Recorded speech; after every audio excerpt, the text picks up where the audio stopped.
Alright guys, so today I'm going to be going over aperture and depth of field. These are two things that are very important to photography, and if you know how to use them correctly, it'll give you stunning images that will bring lots of life to what would otherwise be a boring image.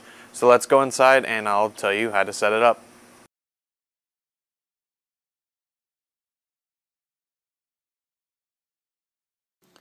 Alright guys, so we're back inside. So what is aperture? Aperture is the opening that your lens has that allows in light. So the wider the hole, the more light's letting in, the faster shutter speed you can have, and the more depth of field you have, and vice versa. So for most situations you want to have the aperture as wide as possible so you can get the most light in and have a sharper picture overall. With the wider aperture, you are going to get more depth of field, and what depth of field is what things are in focus. So if you take a picture of this camera, if you have a, say, shallow depth of field, this is the only thing that's going to be in focus, and everything else is going to be out of focus. And if you have a deep depth of field, everything is going to be in focus, and it takes away from your subject. So normally you want to have a somewhat shallow depth of field so that you can portray your subject best possible and draw the audience's eye into the subject rather than the surroundings. So for this video I'm using the 35mm 1.8, and that 1.8 is the aperture number. So it's kind of confusing, but the smaller the number, the wider the aperture, and the bigger the number, the smaller the aperture. So normally when you see the lower numbers, that's what you want to go for, because that'll let you have a lot of light and give you a lot of depth of field. And that just gives you much better images, especially in low light conditions. So here I have a 55-200 kit lens, and this is a aperture 4 to 5.6, and this is a 1.8, this is a 4. So you can really tell that there's a big difference in just even the lens size. This one is small and this one is huge. And aperture, if you can see that little light, it's about right there, I'm moving my finger over it, that's the aperture hole, and they both go to f/22, these at their highest, and you can see that the hole looks the same. But if I take this and I open up the aperture as wide as it can go, keep your eye on that hole in the center, if you open it up, it gets wider. So that's letting in a lot more light as opposed to that, and that is what your aperture controls this opening, and with that it gives you much sharper images and much better images in the low light. Now if we come over to the 35mm, this is a 1.8 lens, which means it opens up super wide. So this is f/22 right here, but if I open it up, you'll see it gets way wider than on the f/4 lens. So it opens up almost the whole diameter of this front lens, and that you can just tell will let in a lot more light compared to this lens. Let's see if I can do this with one hand. So you can just see how much more light that would let in. The wider your aperture, the better pictures you're going to get overall.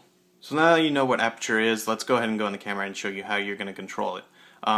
If you're just beginning, I recommend going into aperture priority, which is the A, and that'll take you into the control panel for aperture priority. So let's go in here.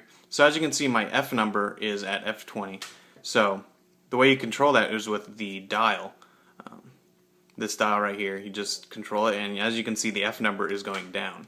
And in aperture priority, the only thing you control is your aperture. So as you can see, I'm moving the aperture down, and it's changing the shutter speed, which is right here.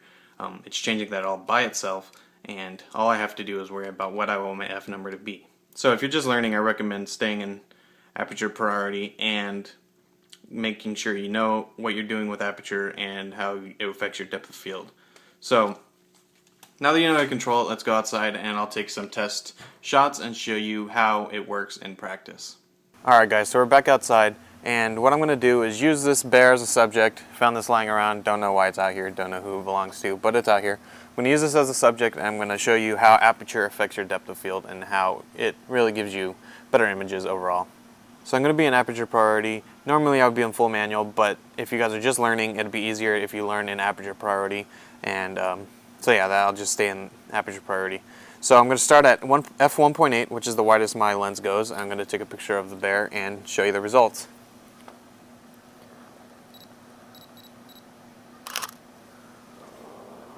So as you can see, the background is completely blown out, and the focus is right on the bear's face, and really leads for no distractions in the background. So all you're focusing on is the bear. So we're going to move up to f3.5, which is what a lot of your kit lenses will be limited to.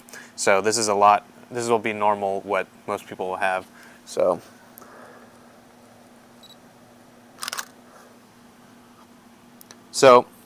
as compared to f1.8, it's still blurry in the background, but you'll be able to see a lot more detail in shapes and what things in the background actually are.